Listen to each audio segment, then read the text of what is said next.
Alrighty, folks. So thanks for coming.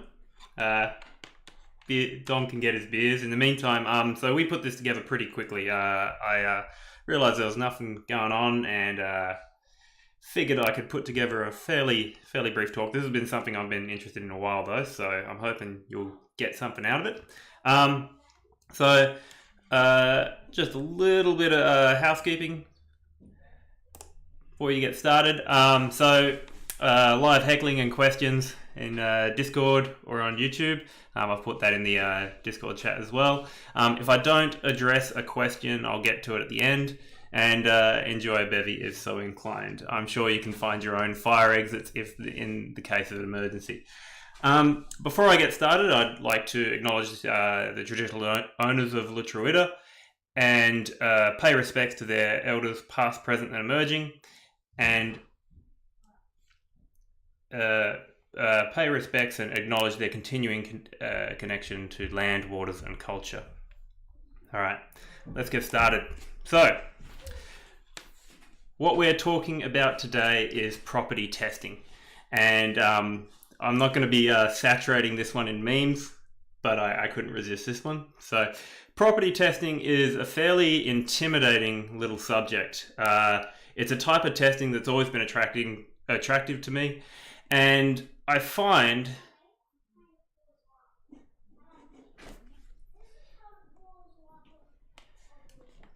sorry, one moment. Are we not getting any sound through, David?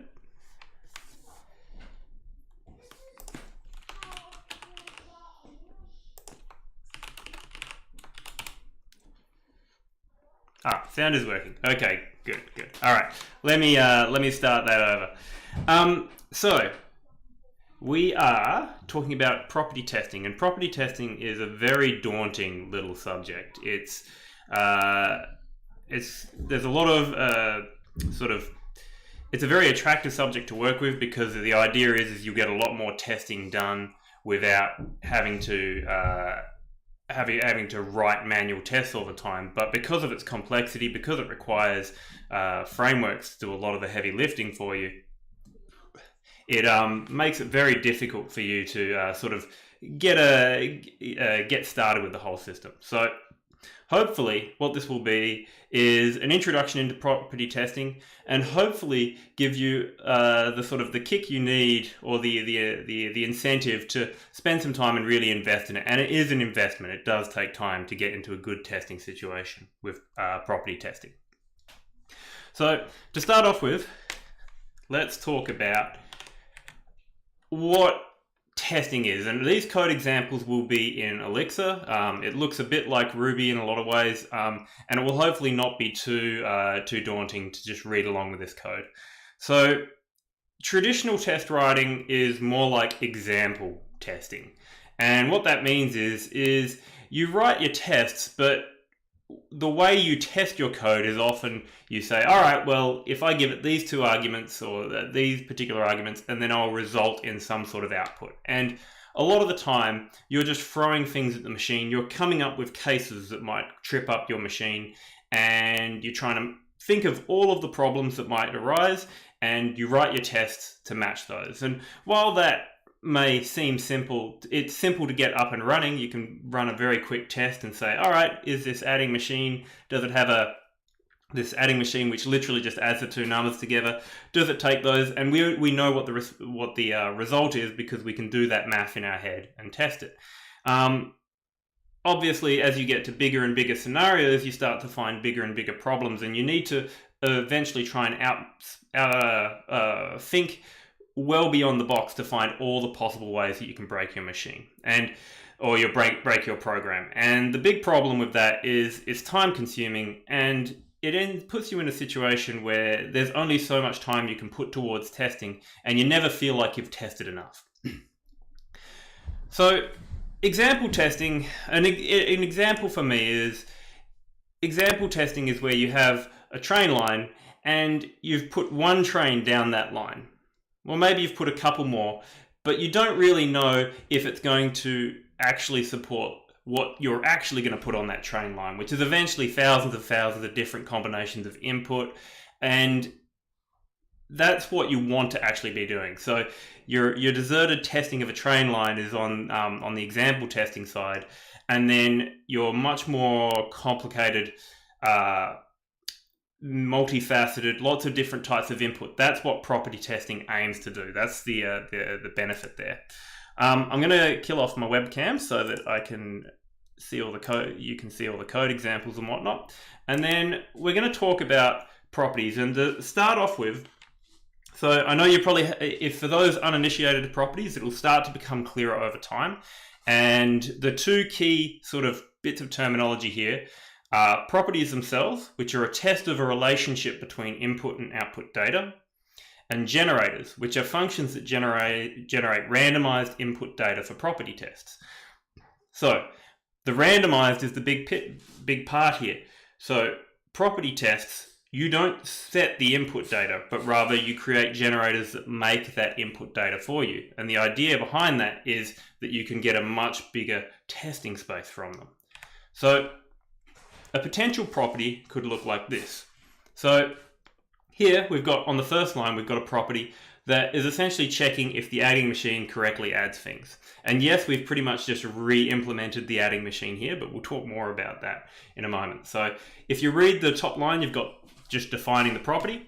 And then after that, you've got this for all statement. And the idea here is you feed it a couple of generators. In this case, we've got 2 integers. And then we run some sort of test on them, and that's got to return something like either true or false. And here, we're just simply testing that the adding machine, when it's given an x or a y, that the result of it equals x plus y. So that's a property. We're testing for a wide range of randomized input, whether this thing that we've got is going to do the right thing.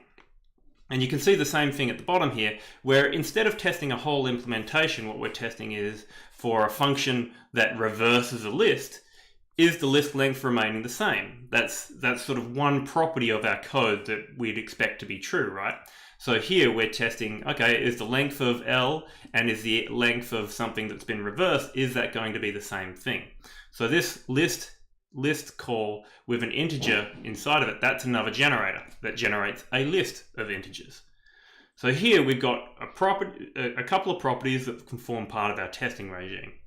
So the generators that you come with, pretty much every property testing library will come with a large array of primitive generators, which generate all your primitive level data types. And so part of the reason I'm not going to focus much on a particular language here is while all my examples are in Elixir, there are property testing libraries for all sorts of languages, all of varying qualities, and we'll talk about them at the very end. But other than that, we really want to focus on the idea of property testing. And here we've got primitive generators. So you've got your integer, or you've got a negative integer, or a positive integer, or you've got a list of integers, or you've got a way to force say you want to very specifically only test non-empty lists, you've got some modifier sort of generators as well. So all these property testing kits are usually going to come with a range of sort of base level generators that can work quite well for you.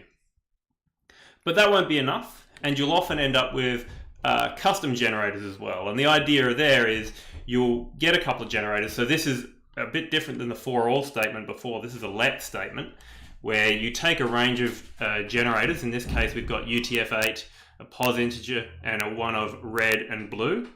So we're taking those and then we're putting them into what is essentially a map in Elixir. Okay, we're creating a person with a name, age, and a favorite color. And the idea behind this is this allows us to generate more complex data structures. And what you'll find when you're testing code with property-based tests is, again, coming back to that whole investment thing, it takes time to build up your huge array of generators, but then once you've got those generators, you can generate tests that fully exercise your system in a way that you would never really want to write by hand if you could avoid it. So now those properties, let's go back to these particular properties here, okay? So it's all very well and good saying, all right, it's a test where it returns true or false, and you can use that test to determine whether your code is working. But when we talk about properties, There's a couple of names, and these are one of the big things that, like, when I was reading some recent books about that, these are the sort of the things that really blew open the concept of property testing for me. So in terms of properties, there's three big types, okay? So the first one, modeling, is an obviously correct partial or complete implementation that you can test against your system. So the idea being that you have something that sort of largely works the way you want it to, or maybe it's less efficient, or maybe it's obviously correct. Some way that you can sort of test and then if you get the same result at the end, the model gets the same result as your actual running code, then you're all in a good situation. Obviously, you don't want to be writing your code twice if you can avoid it. You're not actually testing anything if you write the same program twice. But modeling, if it's done right, can work really well for you. Invariance, and this is the one that you'll be leaning on a lot more often when you're doing property testing, is an isolated rule about your system that should always be true. So an example of that would be the bottom property here, where you're checking if the list length remains the same. You can't check the whole functionality of enum reverse, which is just something that flips a list. You can't check the whole functionality with that, but you can check a part of it. And then ideally with a number of other invariants, you can end up with a robust system. And then one last property is a symmetrical property, which is something which tests the symmetrical part of your system, such as an encode-decode relationship. Or for instance, for the reverse function, if you ran that function twice, you would expect to get the same thing as what you put into it. So anytime where there's a bit of symmetry, that lends room for another type of property. So we're going to jump into some code now, that old live demo chestnut. So to start off with, I'm just going to run these tests and see if they work. I certainly hope so. Okay, so those tests ran. I'm now going to chuck open trace, which will give us a bit more information about whether those tests run or not. Very good. Okay, you can see all them ran fairly quickly. So when property tests run, they do a bit more than just run the code once. In fact, here I've set the number of tests to be 1,000. And what I'm going to do is I'm going to change to a verbose test mode, which means all these tests are going to roll out, and each of these individual dots here represents one test. Okay? And that might feel a little bit opaque, it can be, but the idea here is, this is probably the hardest part of property testing, is you've got to know what it's testing with. And there are some tools that you can use to do that. So for this particular library, it has these tools for aggregating content, or aggregating your results and then things about those results. So here what I'm going to do is I'm going to really quickly put together a to range. I've already done this before, so it should hopefully be fairly quick. But what I'm doing is I'm going to take the length of these lists and use that information. Hopefully not mess that up. Yep, there we go. So if I make my way up to this little section here, this is giving me some statistics about this test. It didn't just run the test, so this was the quicksort naive against standard library. It didn't just run that test, but it also collected these statistics.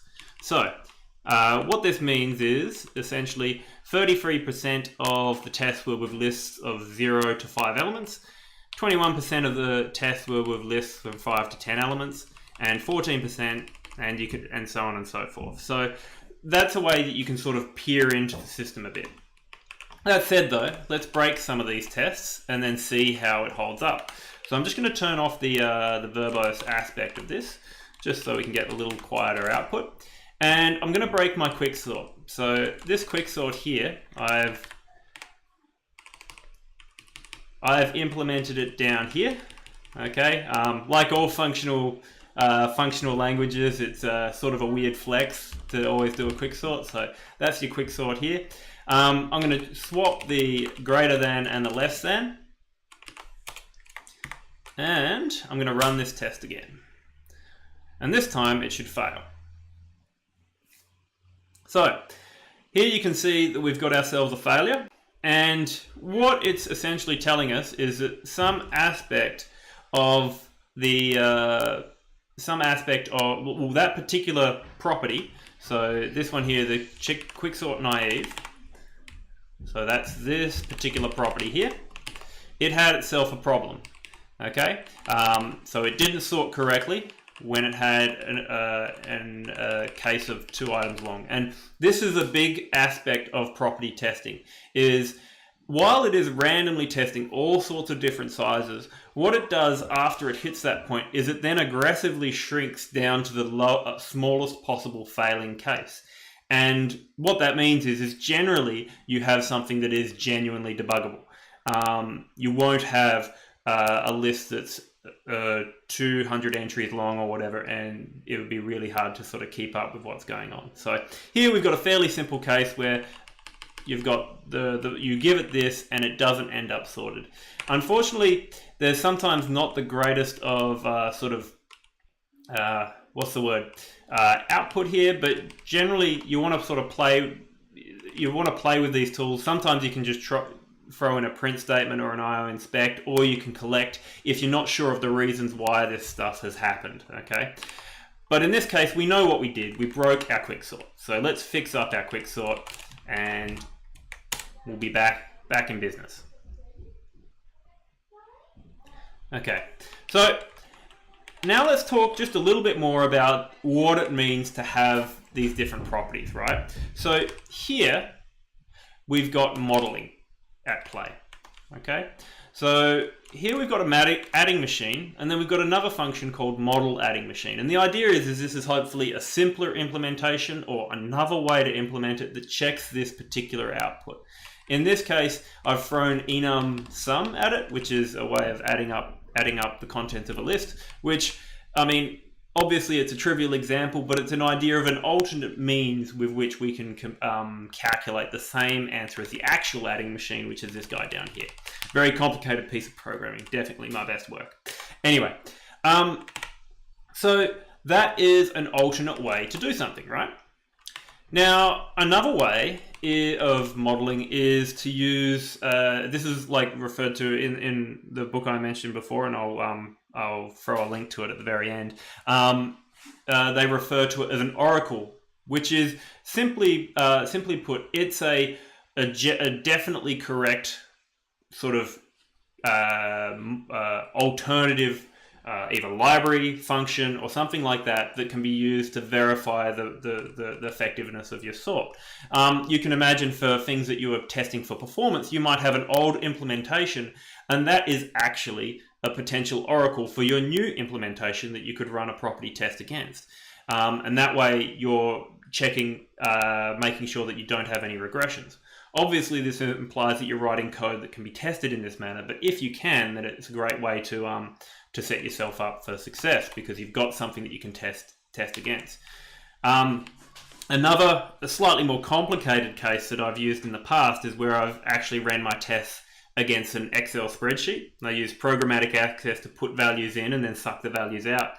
And the thing is the Excel spreadsheet was the thing you gave to the subject matter experts who could actually, they were the subject matter experts who could investigate the Excel spreadsheet, make sure that that was correct, and then I'd write my code to do the complex calculations against it. So oracles, if you can find them, are extremely useful aspects of modeling. Now, if we scroll down a bit here we've got some examples of invariants. So the idea of an invariant is you're expecting these to remain true, and each of them on their own is not enough. But as you grow them into, like, as you build up the case, as you're starting to check more and more things, you start to create a more airtight net of tests. For example, here we're checking, first of all, does the list size stay the same? Yes, it does. Very good. All right. Does the first item become the last item when you reverse it? Yes or no? Does the last item become the first item? And while these are all very small tests, the idea is we're building up these cases bit by bit. And if any of these fail, it should stand to reason that it should be fairly easy to see where the problem lies. Depends on the size of the failing case, but that's what we're aiming for, right? Finally, if we go down the bottom, we've got our idea of a symmetrical case. So here, we're still testing the reverse function, and we're simply comparing whether the original list is exactly the same as a list if we reverse it twice. So there we're checking symmetry. And as said before, symmetry could also be an encode-decode function for, say, JSON or something like that. It's still the same sort of idea. Okay? So this is what property testing is for in like the small cases. Like these are the ways to think of how you're putting bits together. However, it can be hard to get a feel for how you're going to use this as a web dev if you're not making use of sort of larger, what's the word I'm looking for? It's hard to sort of find its direct application when it feels like you're making just a create, read, and update and destroy application. You wonder, okay, how useful will this be? Well, so I'll bring this up real quickly. So in the comments says a reverse only needs two properties to specify complete correctness. The symmetry one here, and also that reverse of one case equals the other. And this is the good thing about it, right? If you know enough about your code, and this is what properties are really good at, they allow you to really explore what are the things that need to hold true for your code. So it's a very useful way of thinking about things because it allows you to think really more precisely about your code and then end up building a much more airtight testing system for them. Anyway, I'm going to carry on, and next up we're going to talk about properties in a more web dev sort of scenario. So what I'm going to do is I'm going to jump into some code that I'm actually building out.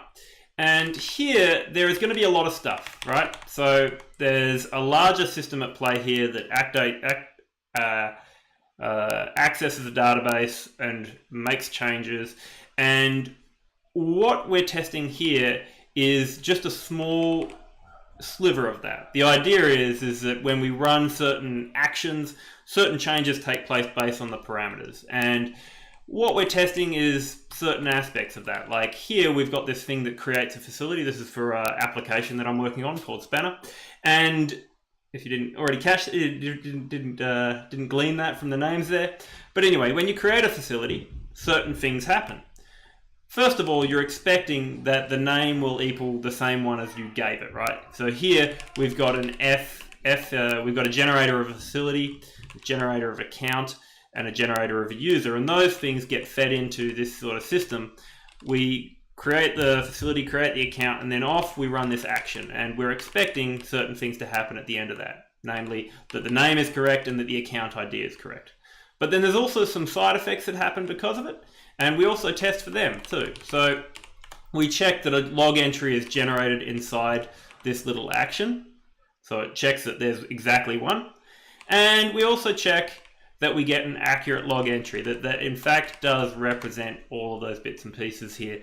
And the good thing about this is it's going to exercise our code in a it's going to at the very least run our code and give us a sanity check on the things that we expect. And as we go into more complex cases, which I haven't quite got there with this particular app, as we go into more complex cases, it'll be more clear for myself at which points I'm sort of able to, I'll already have that testing framework in place to handle those more complex cases. So we're going to run these tests, and hopefully it should all blast through pretty quickly. So there we've got a range of tests that have run, like they're creating facilities, creating roles, deleting roles, all these sorts of bits and pieces. And a lot of them are simply matches supplied params, because it's just the user enters some data and we have to make sure that that data ends up on the other end. But as this gets more and more complicated, there's going to be more things interacting with one another. So it's important for us to be able to deal with that. And here's a point where I would, oopsie daisy, I logged on out. Here's a point where I would say that it's important to understand that just because you have property testing doesn't mean example testing doesn't have its place, right? So if I look at facilities, if I look at my tests here, I have a lot of test cases where I still use the generators to pick out some data, just because I don't want to have to hand write cases all the time. But I do make use of these and just do simple assertions, because I just want to essentially do an end-for-end check. So tests still have their place, or like simple example tests still have their place for just checking that everything's all good, because I can also go to the API level and test that when you do certain things, like for instance, here, this one here, doing a post request to a particular point will actually respond correctly with the name and the account ID and all that good stuff. So we're setting ourselves in a good place. We've got the property tests for when we really need to exercise a bit of code, and we've also got simple example tests when we just want to make sure that we wrote the code correctly and we don't want to have to run up the server every time just to check those sorts of aspects of it. And you know what? Property testing would be pretty dope if it was just that. Like, if it was just that, you could still get a lot of mileage out of property testing. But the problem with systems is they get complicated. I might just take one quick moment to show you some of the generators I've got here. So for a facility generator, we've got this idea of, we've got a name, an account ID, and for roles, we get a name, an abbreviation. And those, because I wanted to make just some nice names rather than just throw UTF-8 at it, I essentially made a bunch of word lists that often will do all sorts of different things, bringing together different names, different operations, different suffixes. There's all sorts of things that you can throw at your generators. And the idea is if you build up a large enough set of generators, you can really exercise your code. But also this could potentially just form a really good basis for your example tests too, because you can just throw the generators in the same case. Again, it's an investment, it takes time, but once you have it, it's extremely useful. And that's where we get into sort of the point where property testing goes from something that's nice to something that really exercises your code in a way that you probably wouldn't get around to if you were doing pure example testing. So let's talk about that.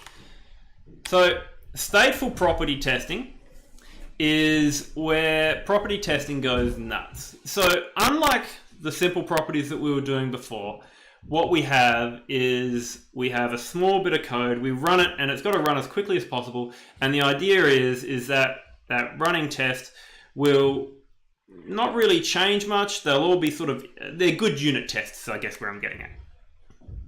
Stateful property testing is different. Stateful property testing is where you have a system that you're testing and you want to throw random commands at it.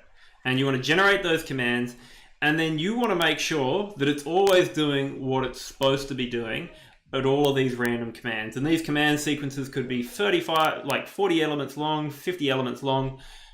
And you would never write that test case on your own, but you could potentially create test cases that you would never run into through this through putting the time into this random generation. So when you do stateful property testing, you need 4 things. You need a system. This is the actual system that you're testing. You need a model, which is a high-level representation of the system, which aims to be simple and predictable. So this is the same as a model property in that you want things to happen in this model that are obviously correct. Instead of using a database, you could just use an object or a map or something. There's all these simple shortcuts that you can take with your stateful property testing, which sort of ignore all the larger details or larger details in favor of just an obviously correct model that you can test your system against. It also has a command generator, which is a function that generates a sequence of commands to execute against the system. And it has post conditions. So the idea is these conditions will run after your commands and verify that your system actually did what it was supposed to do. So this will all sound a bit scary, and maybe I'm hoping it will become clearer as we keep on going forward, right? So the system. Generally, we don't call the system directly. This is another really great idea that I've only recently come across. Instead, we create a shim which represents all the different types of actions and what kind of arguments would go towards it. So here, instead of directly calling the database function that creates a facility or the route that creates a facility, we create some looking repetitive, but they are useful in that each of these sort of cases will have a slightly different result. So if we call the API and create a facility successfully, that's one result. If we call the API and create a facility, but we don't have access, it should be a failure. That's another result. All of these sorts of things mean that we can exercise all these different cases. And the idea of having a shim in place is you can change the underlying representation and not have to adjust your tests too much. But that's the system. We're testing the system. These are the things that actually get called that we're actually verifying. We also have a model. And we don't represent the whole system, we just something simple to understand. So as I was saying before, it could be a simple map that just has a list of all the things that should exist at a given point in time. And ideally, you should be able to see, well, when a create facility takes place, and I know that there's one more facility on the list, I can keep track of its ID, and that's enough for me to keep track of its existence. I don't need to keep track of all the other aspects of the system while that's happening. We have command generation. So we create a generator that uses generators as well to create those random commands. So often with these generators, you want to have a little bit of logic in it. Like you only start creating facilities once you know that accounts exist. You only start, or you only start creating accounts once users exist. Here we've got a test where it's going, okay, if there's accounts, then I will make a call. Now, a lot of this will seem like seem a bit overbearing, but if we talk it through this first line where it has API create facility. So first of all, we've got a number 1, and we're using that as a weighting. So we can put a 10 there and it'll be 10 times more likely than anything with a 1. And that gives us a bit of a probability weighting for the system. The call is always like that because it's a function call. The module just means calling this particular module, and then we've got the name of the function, which is API create facility, and then under that we have got the arguments that will be called, that function will be called with. So in this case, we've got one of user IDs, and we've got a generator for a facility. So the idea is this is what's going to be generated when we call the system. And then it keeps on going, and we can see here that once we have facilities, we can also rename facilities or fail to rename a facility and also create roles for that facility. So here we've got some additional commands that only can possibly exist once facilities are in existence. And we've got some different weighting for them as well. You can see the 2, the 1, the 4 over here. These are different weightings that can take place. So in addition to that, we get better command generation with preconditions. So we have pure randomness, but sometimes what we need to exist is we need to have just some existing and extra checks. And one of the big ones that comes into play for a web application like this is access checks. Okay, you need to make sure that when you've got a condition, for example, rename facility here, you need to make sure that this person's going to be permitted to act against the facility. For example, for this one here, API rename facility. But then the flip of that has got to be true. If you want a failure to take place, you need to make sure that they don't have permission, which is what the second precondition is here. So the idea here is if you just threw pure random at your system, you wouldn't actually be testing it the way you want to. So the preconditions help you filter that out a bit. And then you've got some aspect that changes the model. This again is stuff that I've built up over time, but the idea is you only need to update the model when you have something take place that should result in a change. So when things are created, when things are maybe modified depending on what you're keeping track of, but other than that you can just return the state. So the idea here is for API create facility, we're going to push that, we're going to keep track of that facility ID, that's what the result is. And then for creating a role, we're going to keep track of that role ID. But other than that, we don't have to do anything. So your state is, again, that most simple possible implementation. For a complex system, even that simple implementation can be difficult. But as long as it's obviously correct, that's the main thing that you want to get out of this. So when command generation takes place, it'll have that initial state, which is this guy right here, and then it will generate a random command, test the precondition, update the model, and then keep on going around to generate commands. So essentially it generates a list of commands. It could be 10, 20 long. It'll start off small and go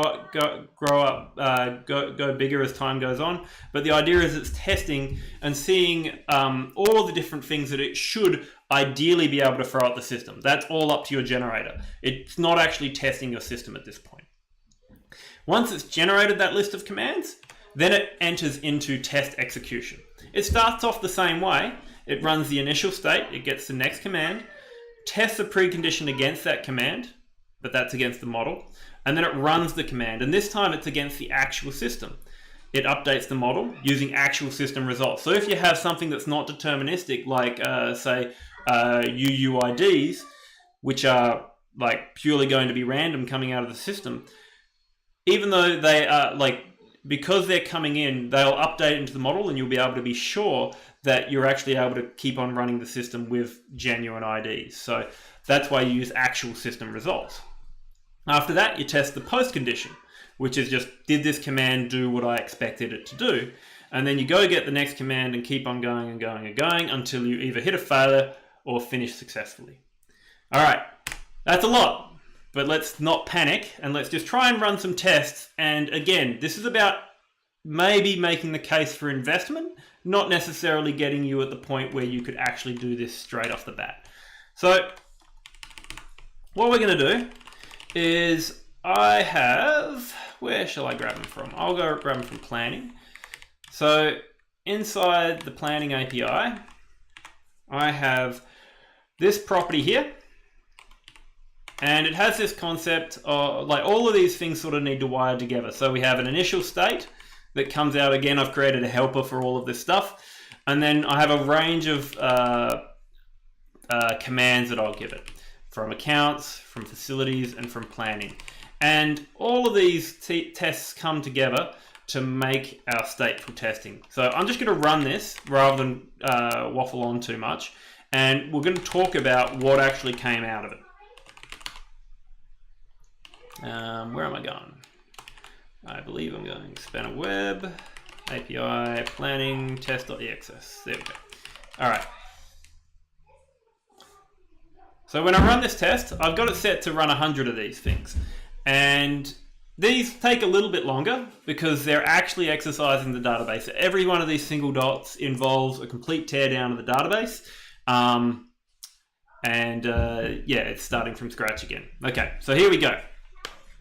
So in this test generation, what we had, and so these statistics, just to show where they're coming from, they come from a collection of the length of the command strings and also this aggregation thing that keeps track of how much each command got exercised. So if I scroll up a bit here, hopefully I can get all the data. Yes, I did. Okay, so these 100 tests. In these 100 tests, these are the commands that ran. These top set here, and what percentage of them ran. And here is the length of those command chains as well. So 1% of them were of 40 to 45 commands long, 2% 30 to 35 commands long, and you can see it's going from there. And then here you've got various lengths. So 12% of our calls were inviting new users, 12% were renaming priorities, 11% creating priorities. So there's a few things going on, and it's exercising various parts of the code. There is a few issues with the generators as I've written them because it really needs to generate the exact right invited users in order to do some of these things. So that's why these are a little low on. If I wanted to make this a bit better, I'd have to play a bit with the generators. But the idea here is our code is getting exercised in a range of different ways. Now, if I jump into so each of these is facilitated by a shim, right? So our facilities shim has a range of calls. It also does command generation, and it also has sort of the post conditions in place. So if we look at, say, just one of these commands here, you can see this is the command generator here, and here, this API create facility, that's the generator that actually creates the facility for us. And here it's got the generator. So one of user IDs, it generates a facility using one of the existing account IDs, right? Now, in addition to that, let me go down a bit further. So here's the actual call. So here we're creating a facility, and this is what actually does the work. And here we return the ID because that's what the model is going to use to make everything work. The ID, like the model to keep track of, okay, how many facility IDs have I got and what are they? So for future calls, I can use them. Now, if we go further down, what we've got is, actually I'm still in the API stuff. Here we've got the precondition checks. So again, this is really repetitive code, but in tests, it isn't actually the worst thing in the world to have repetitive tests if it makes them understandable, right? And here we've essentially got a range of checks, like when we create a facility, we have to make sure that that account exists and that our user that we've been given has account access and it is allowed to do the things that they're meant to be able to do. And that's, again, I've made helpers for all these bits and pieces. Here we've got preconditions for facility management, and all of this comes together to make sure that the right commands come out. Now, if we go further down, we've got the point where the state changes. So here, when a facility is created, we store that facility. When a role is created, we create that role. And when a role is deleted, we also delete that role. We haven't implemented deleting a facility yet, so it's not here yet. And then finally, we have our post conditions. And here's where it can get interesting, right? Because we've got these situations where, see, in the case of creating a facility, we want to check that that facility actually exists. If we're supposed to have a failure, we should check that we get a 403 response, for example, and ensure that we are actually getting told that we've got insufficient access available. And all of this carries on to essentially create all these little tests of all these different routes, which by themselves seem trivial, right? But once you start to put them together, they start to become really powerful. For example, let's break our system here and make it so that you can, let's see, one of the ones that gets checked here. Let's put a case where, let's break our security checks for updating the facility and see whether the system catches it. I mean, obviously I'm framing this as if I know that it will catch it, but let's go there. So we're going to go to API facilities. Again, you don't need to really know how Elixir code works. I'm just going to break this and then we'll go from there. So here, this line here is what I use for my security check. It checks if someone's allowed to do the thing that they've come to that route for. So I'm going to remove that security check. I'll comment it out instead. And we're going to run this test and see if the system finds it. Aha! All right, so it's now shrinking down and now it's got ourselves its minimal case. Shrinking is pretty cool when it comes to these kind of system. What it does is it takes all the commands and it just starts taking out elements of the commands that it used to get there until it gets to the minimum number. So it'll just take commands out at random and see if that actually had an effect on whether the thing worked or not, and eventually get to the minimum case that can result in the problem. So in this case, I removed a security check, and what that meant is you could invite a new user who shouldn't have access to do the thing that they were meant to do, and then they try to do it and they succeed, which shouldn't happen, right? And there's not enough in this counterexample, but with the, let me just bring up the test file again. Whenever a fail happens, I throw out an awful lot of state here, which will hopefully let me debug this situation. So here, at the first part here, we've got an exception. Oh, that's something else entirely, something broke entirely. So not sure what happened there. It's a good thing regardless. Actually, I might run that again, see if I can get the break that I actually want. This is one aspect of random testing that can run yourself into some problems, because it doesn't actually, because it's not deterministic, you sometimes end up with cases where you don't quite get the results that you want.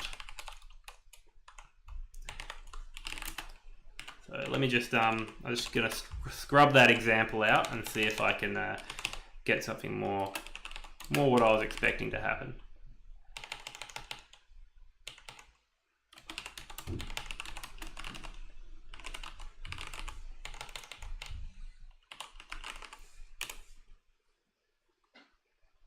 And yes, this is the demo gods. It's all pretty standard stuff, as you all can attest to.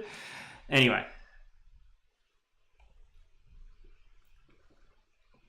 You can run it with a specific seed, but I didn't do that. I'm not going to worry about it too much at this point. This is what I actually wanted to happen, so that's all good. Right, so you can see here, we've got this post condition, which expected a response with a status of 403, but got 200.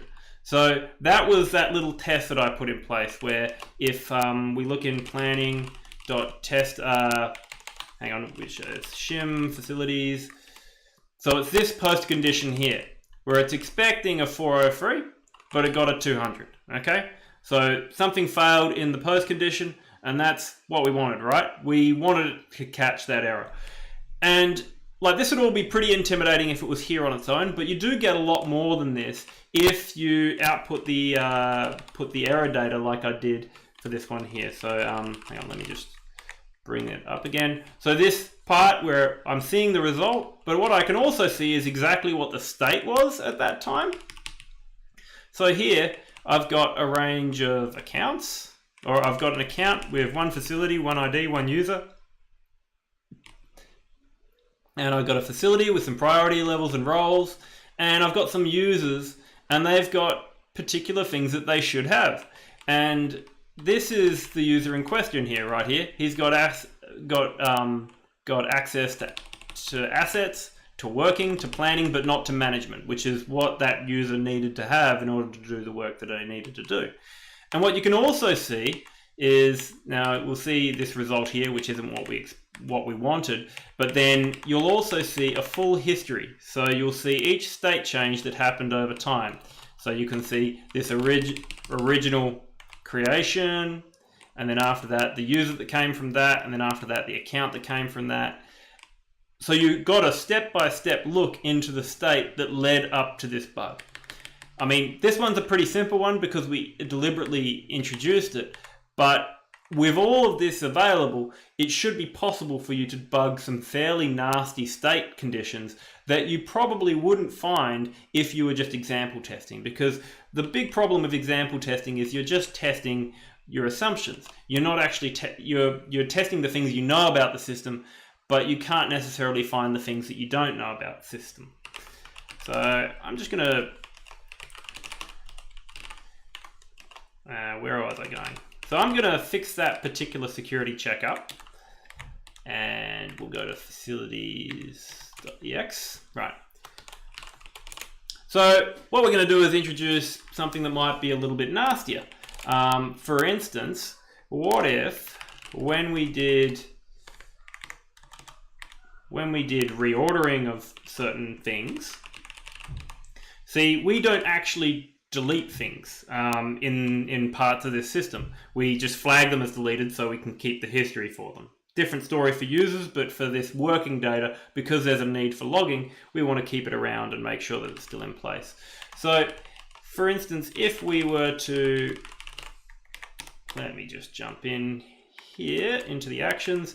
Let me just run a test here where I check, or rather I remove the bit that checks whether all the bits are deleted or not. So here, this makes sure that when it moves things around, it's only going to work on the things that are deleted, not on the things that aren't deleted. Now, if we take that little bit out, is this system going to find this particular problem?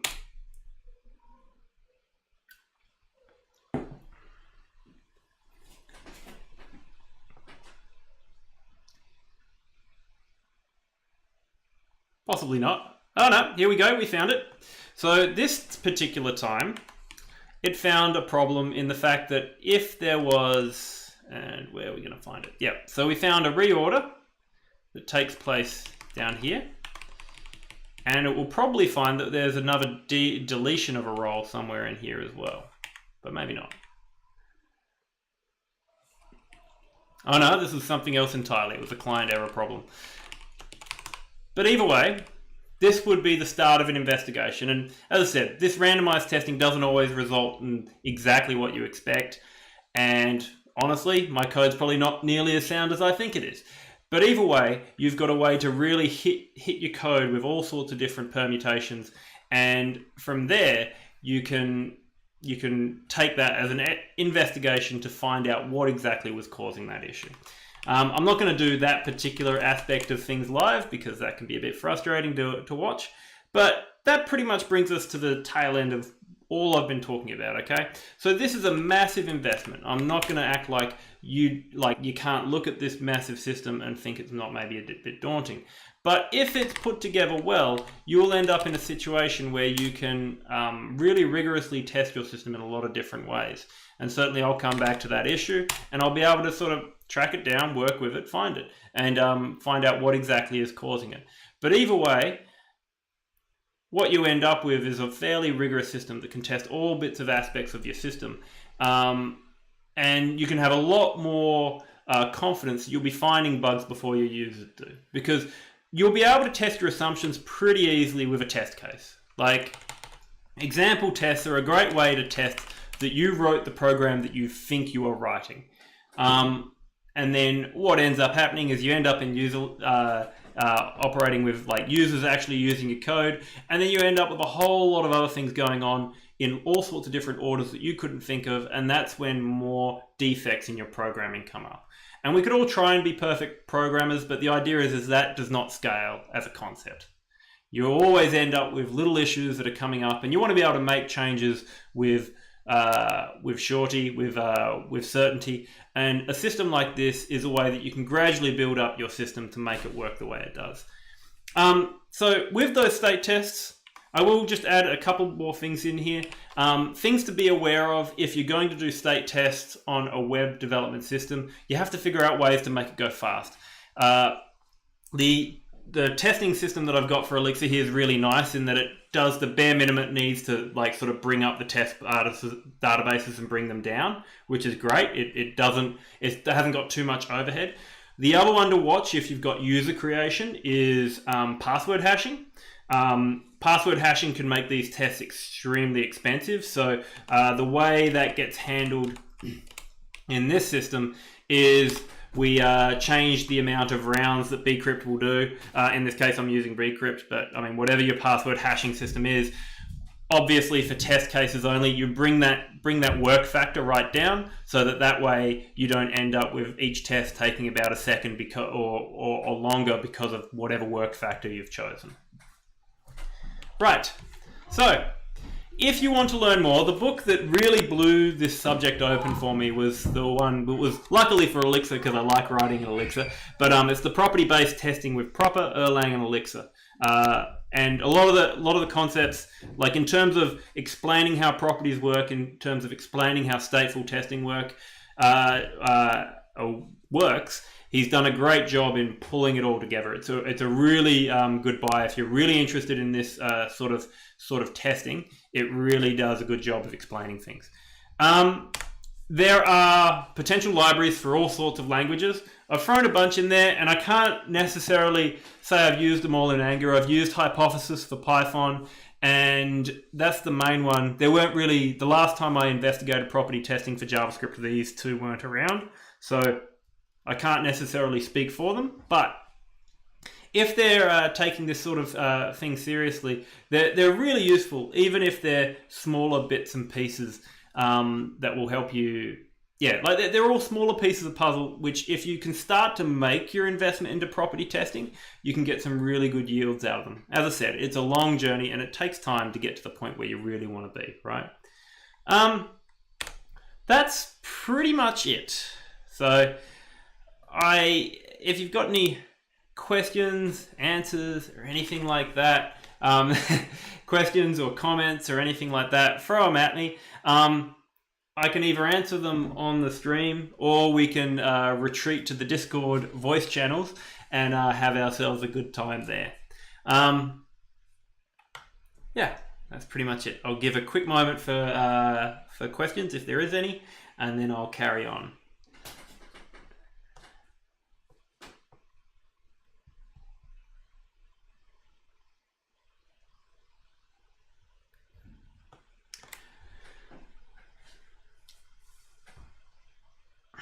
Yeah, so the question is one problem I see often is people writing tautological tests. Do you have tips on preventing that? Let's add 1, 2 equals 1 plus 2. And I think that's just always going to be a problem when you're getting started to it because it's hard to think about what properties are ideal. This is why I think it's important to think about properties in terms of, okay, what are the things that you actually need to prove your system, and what are like modeling, invariance, and symmetry. It's like modeling is tricky, right? Because you don't want to just write the same code again, but at the same token, you've got to write a test somehow. And like a lot of like testing in general, I think it requires a lot of discipline, someone to really champion it and work through it in the system. And like the argument for the book that Fred Herbert wrote is, if I want to be able to work with my coworkers with property-based testing, I sort of need to be able to explain it properly to them. And I think no matter what, you're always going to have to be, like, if you want to champion property-based testing, you've sort of got to make the point that you're going to lead people through it. Because, yeah, I don't think it's easy to write properties. It's never been particularly easy for me. I've had some really good wins, as I said, like using the Oracle model and using like an Excel spreadsheet or something like that, so I could get that checked by subject matter experts. But there's not one size fits all. But again, I think it forces us to really think about our code and really explore what it means to write that kind of code. And as you said before, like, reverse only needs 2 properties to specify complete correctness. That's an exploration that's really really interesting to work with. And I think it forces you to really work with your understanding of what your program is actually doing. So I think properties can be really instructional as well as a useful way of obviously creating some bulletproofness in your system. Right. Well, I think that'll probably do. So thank you for watching. Thank you for showing up, seeing what's going on. I don't know what we'll do next month, but I think if we're all still stuck in our little luxury bunkers, then I think it'll make sense for us to try and do something next month. So if you have a talk in mind, like to get set up for streaming and whatnot, let us know, and we'll go from there. But other than that, if you want to carry on the chats, I'll see you in Discord.